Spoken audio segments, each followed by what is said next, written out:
La bourse de Paris est toujours dans le vert avant l'ouverture de Wall Street. Si les investisseurs s'attendent à ce que le marché d'actions poursuive sa progression au regard d'un faible taux de rendement obligataire et du maintien d'une politique monétaire accommodante, la propagation de variants plus contagieux du coronavirus inquiète et incite à la prudence en raison de possibles répercussions sur la reprise économique et les chaînes d'approvisionnement.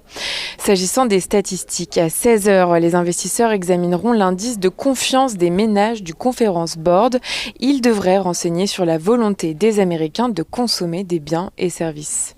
Du côté des valeurs à suivre à Wall Street, Morgan Stanley, JP Morgan Chase, Bank of America, Goldman Sachs et Wells Fargo annoncent leur intention d'augmenter leur distribution de liquidités aux actionnaires via des dividendes ou des rachats d'actions, une annonce qui intervient après le feu vert donné par la Fed la semaine dernière à l'issue des tests de résistance du secteur.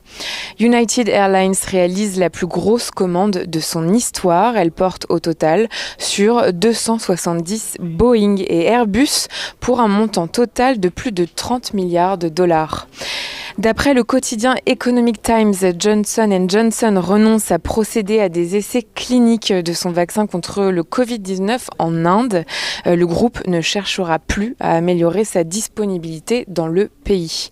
Et puis dans le secteur automobile, Ford arrête les activités de sa filiale de financement Ford Credit en Argentine et au Brésil.